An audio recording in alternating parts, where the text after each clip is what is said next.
em diferentes lugares que estão recebendo a mensagem através da televisão, num grupo pequeno, numa igreja, num auditório, num coliseu, numa escola, onde for. Eu tenho dito todos estes dias, começamos ontem, não? Tenho dito que temos vindo a receber a palavra de Deus. A palavra tem um poder extraordinário desde o momento que a pessoa aceite a palavra. Porque a palavra não é a palavra escrita, não há nenhum poder, um pouco de tinta, um símbolo juntado com outro, aí não tem poder. São João disse assim: no princípio era o verbo, a palavra, o logos, e o verbo era com Deus, e o verbo, a palavra, era Deus. Então a palavra não é o que está escrito, a palavra é o próprio Senhor Jesus Cristo. Diz assim João: e a palavra, o verbo, o logos, foi feito carne e habitou entre nós. Ora, se a palavra foi capaz de se tornar carne para habitar entre nós, por que essa mesma palavra não pode se tornar palavra escrita? Então, quando você aceita a palavra de Deus, está aceitando ao próprio Senhor Jesus. Quando você rejeita a palavra de Deus, está rejeitando o próprio Senhor Jesus. No princípio, eu sempre faço uma pergunta aos pastores, aos pregadores: qual foi o primeiro sermão que Jesus pregou? Qual foi a primeira vez que Deus falou?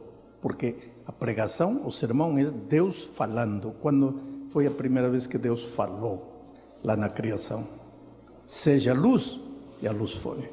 O poder da palavra. Essa palavra que em grego, no Novo Testamento, é chamada de logos, no Velho Testamento é chamado de dabar. Dabar. Porque no grego, logos, no hebraico, dabar. Esse dabar é capaz de fazer maravilhas na vida das pessoas. Se foi capaz de criar, por que não pode fazer maravilhas na tua vida? Não há nada na tua vida que o dabar, o logos, a palavra, o Senhor Jesus não seja capaz de fazer, desde o momento que você aceite. Quem é Deus? Alguns ouvem muito falar de Deus, outros não buscam a Deus, mas aqueles que buscam a Deus, eles o encontrarão. Disse Jesus na sua oração sacerdotal, registrada no Evangelho de João, capítulo 17, no versículo 3, Jesus diz assim: e a vida eterna é esta. Qual é a vida eterna? Que te conheçam, a ti, o único Deus verdadeiro, e a Cristo Jesus, a quem enviaste. Você quer a vida eterna? Você deseja receber a vida eterna? Eu quero a vida eterna. E a vida eterna está em conhecer a ti, o único Deus verdadeiro, e a Cristo Jesus, que por ele foi enviado.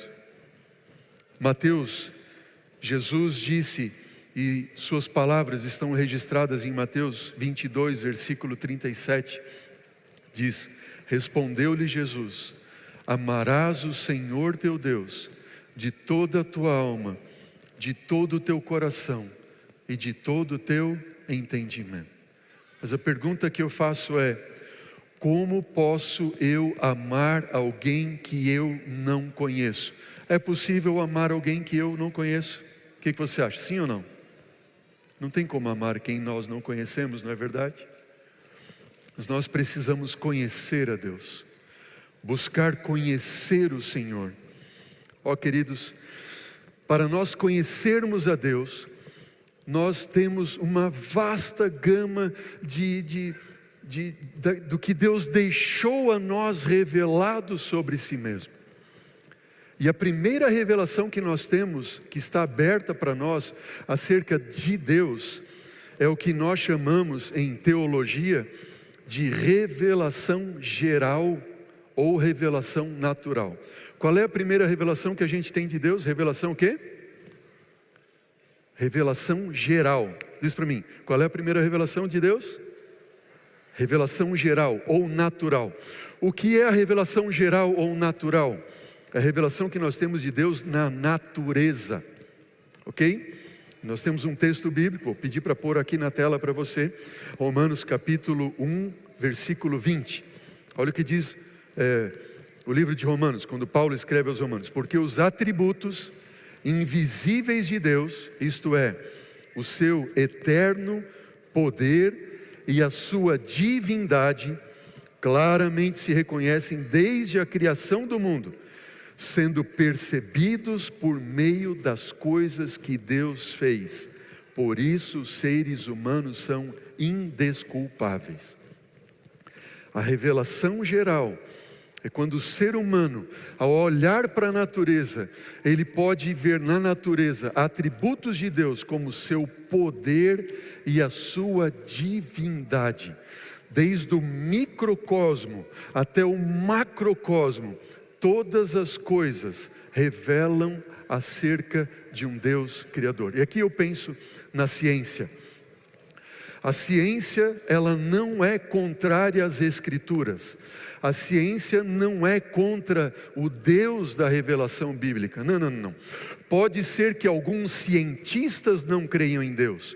Pode ser que alguns cientistas não creiam na Bíblia e na revelação bíblica. Mas a ciência não é contra Deus. Sabe por quê? Porque Deus é o Deus que criou todas as coisas e toda a ciência. Amém?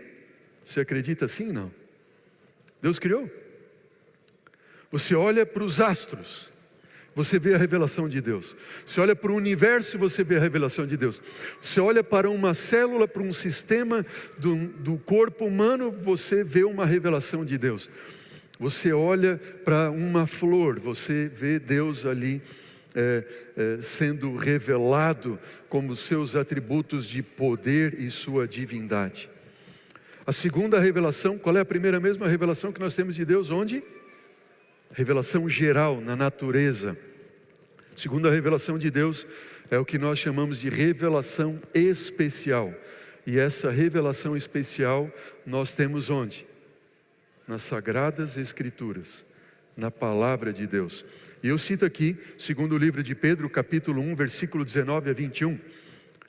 Pode ser projetado o texto aí para você. Diz assim: assim temos ainda mais segura a palavra profética, e vocês fazem bem em dar atenção a ela, como uma luz que brilha em lugar escuro, até que o dia clareie e a estrela da alva nasça no coração de vocês. Primeiramente, porém, saibam que nenhuma profecia da Escritura provém de interpretação pessoal, porque nunca, jamais, qualquer profecia foi dada por vontade humana. Entretanto, homens falaram da parte de Deus, movidos pelo Espírito Santo. Amém? Nenhuma profecia vem de vontade humana.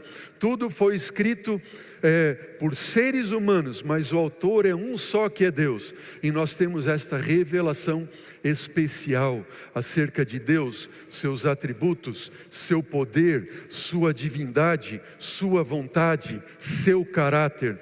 Revelação especial que está nas Escrituras. E diz que quando nós entramos em contato com as Escrituras, nossa vida então começa a brilhar, e nós começamos a ter as trevas sendo expulsas da nossa vida e da nossa alma. Amém?